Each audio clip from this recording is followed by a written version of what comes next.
My name is Eleanor Johnson, and I'm 68 years old this year.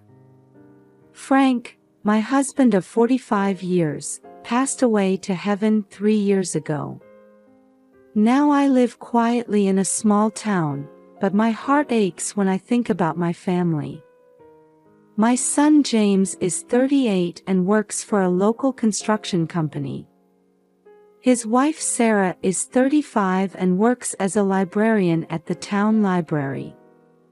And my treasure, my granddaughter Sophia, is 6 years old. She's like a blonde angel, the spitting image of my late Frank. James and Sarah's marriage seems to be on the rocks lately. It might be due to financial problems or stress from James's work. If Frank were here, he could have given our son some sound advice. But now, I believe they're trying their best for Sophia's sake. At least, that's what I wanted to believe. On Thursday night, I was knitting while watching TV as usual. The sound of rain was hitting the windows, with lightning occasionally slicing through the sky. The weather forecast said it would rain heavily tonight. Oh my, the morning glories will be in a sorry state tomorrow, I muttered to myself as I changed the channel to the news. Suddenly, I heard a knock at the front door. Looking at the clock, it was past 9:30 p.m. Who could it be at this hour? I wondered. I grabbed a flashlight and cautiously approached the door. Another knock, this time sounding weaker. Who is it? I called out as I opened the door, and my breath caught in my throat. Standing before me was Sophia. Her rain-soaked blonde hair was plastered to her face, her pajamas were covered in mud. And blood. I could see several small cuts on her arms and face. Grandma. Sophia's voice was trembling. Sophia. What happened? I hurriedly pulled my granddaughter close and brought her inside. Sophia couldn't stop shaking, and she could barely speak. I quickly fetched a bath towel and wrapped it around her body. It's all right, you're safe now.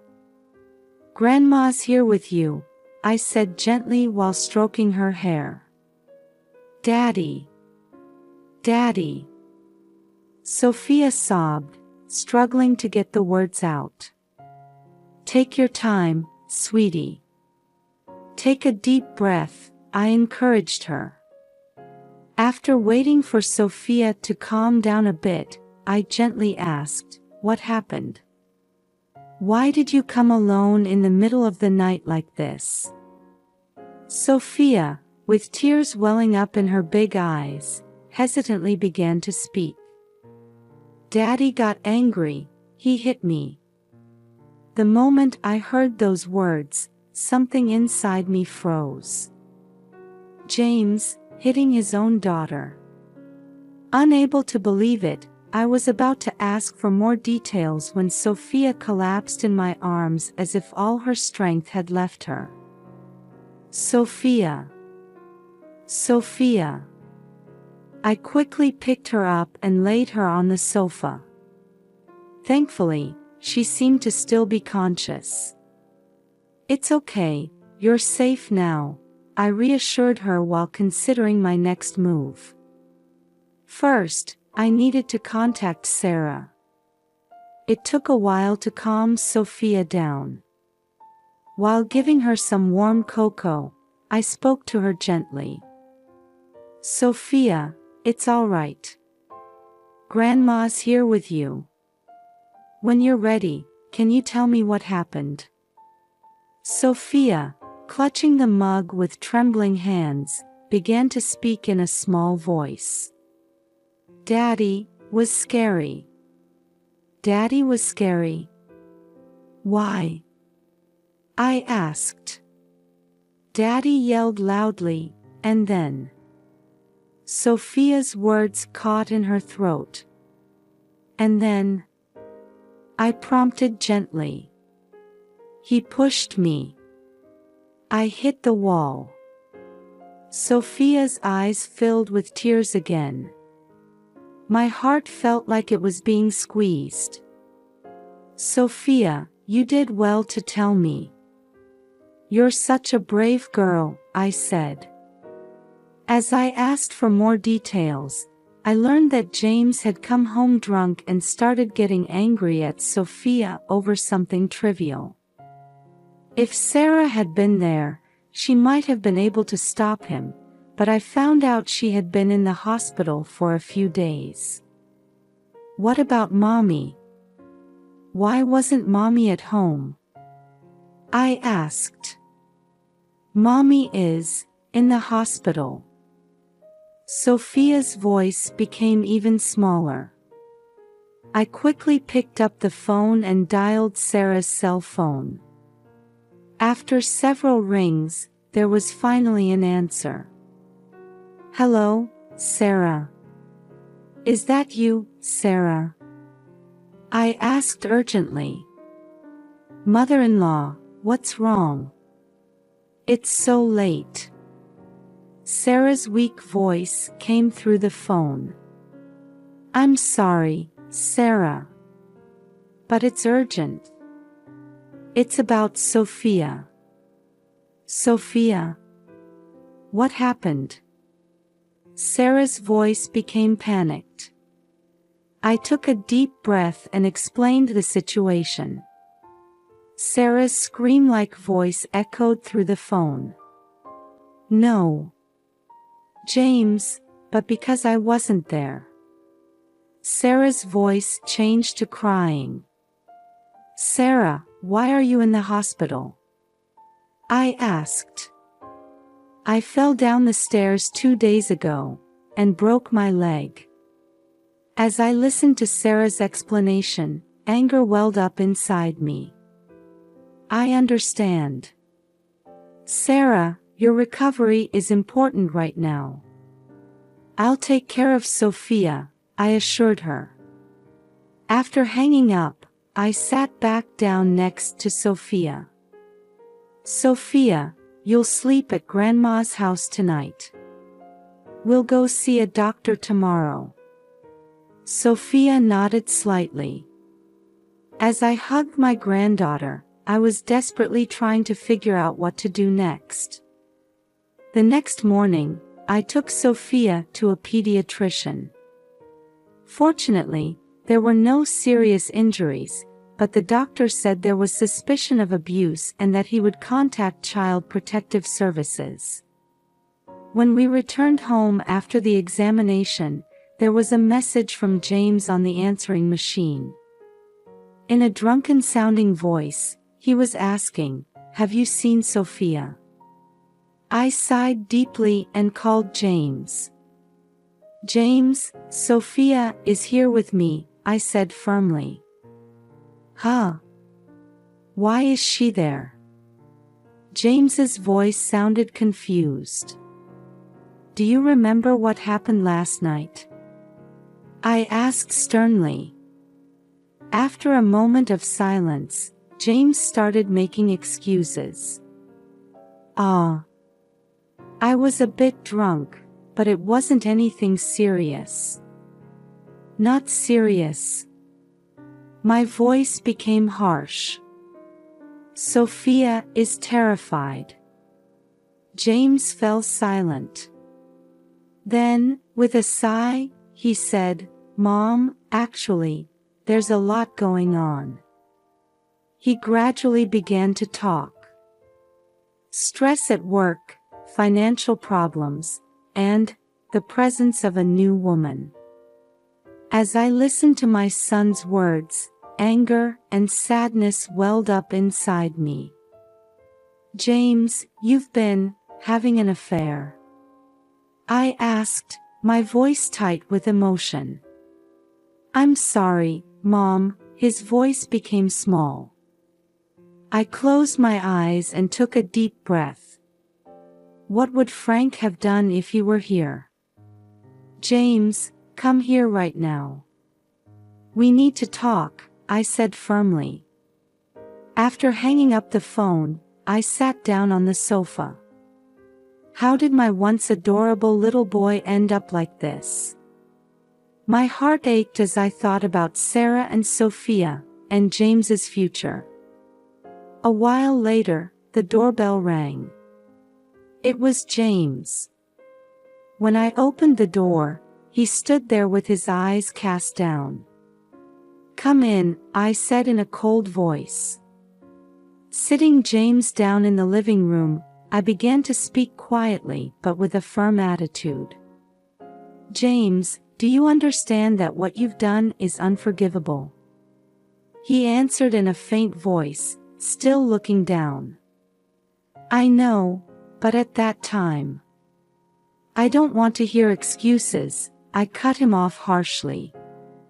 You hurt your own daughter. Blaming it on alcohol doesn't make it any more excusable. James raised his face and looked at me with tearful eyes.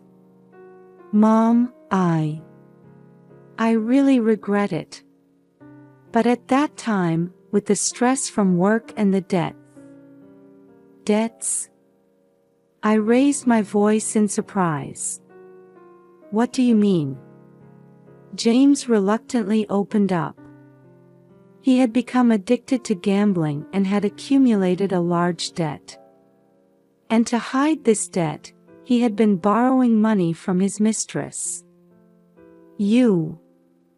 I was at a loss for words. Anger and sadness welled up inside me. Mom, I want to start over. I want to apologize to Sophia and Sarah. But I don't know how. I stood up and walked over to the window. As I gazed at the scenery outside, I imagined Frank's face. What would he do? I took a deep breath and turned to face James. James, you've made a terrible mistake. But you're my son.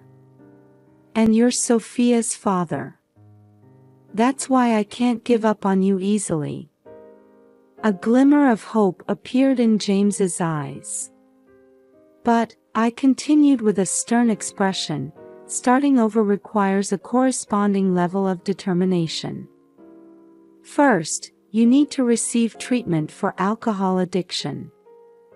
And counseling for gambling addiction too. We also need to make a plan to repay your debts. I understand. I'll do anything, James nodded desperately. And most importantly, I looked him straight in the eye, you need to make amends to Sophia and Sarah. It will take a long time to regain their trust. Are you prepared for that? James answered with a serious expression. I am. No matter how long it takes, I'll win my family back. I let out a small sigh of relief. I'm not sure if this is true repentance or just temporary remorse. But I have no choice but to believe in my son and guide him. All right. The real trial starts now. I'll support you as much as I can. But as I said, Sophia and I will be living here for a while. Until I can confirm that you've really changed. James looked sad but nodded in understanding. I understand. Mom, thank you. I promise I'll regain everyone's trust. After he left, I let out a deep sigh. I sincerely hoped this would be the first step towards family reconciliation. A few days after the conversation with James, an unexpected development occurred. The police contacted me with news that James had been arrested. It was revealed that he had been involved in illegal fundraising to cover his debts. When I heard this news, my heart was filled with complex emotions. My son's actions were unforgivable, but as a mother, I couldn't help but worry about his future. On the day Sarah was discharged from the hospital, we had a discussion at her house. Sarah, though using crutches, had an expression that conveyed a strong will. "Mother-in-law, thank you so much," Sarah grasped my hand tightly. "For Sophia, and for me." I smiled gently. "Of course, Sarah. You're my precious family." Just then, the doorbell rang. When I opened it, my daughter Linda was standing there. "Mom, I heard what happened." I came right away. Linda hugged me. Linda's presence cast a new light on this difficult situation. As a legal expert, she became a great help in supporting the family. "Sarah, Sophia, I'll do whatever I can to help," Linda said with determination. We discussed our plans moving forward. James's trial, Sophia's psychological care, and Sarah's return to work. Linda would provide legal advice, while I would offer daily support. "Mom, I'll come regularly too. I'll help look after Sophia and assist Sarah." Linda's words made me feel stronger. That night, as we were putting Sophia to bed, Sarah said in a small voice, "Mother-in-law, I don't know how to feel about James." I put my hand on Sarah's shoulder. "Time can solve some things. For now, let's focus on Sophia and yourself." Sarah nodded, tears in her eyes. At that moment, I felt anew the strength of family bonds. Even in difficult situations, I was filled with gratitude that we had relationships where we could support each other. A year has passed since then. James is serving his sentence in prison, but he's seriously working on treatment programs for alcohol and gambling addiction. His letters express remorse and thoughts of his family. Sarah has returned to work, and Sophia is enjoying school life. Thanks to psychological counseling, Sophia's smile is gradually returning. Linda and I have been taking turns staying at Sarah's house, helping with housework and childcare. This experience has deepened our family bonds even further.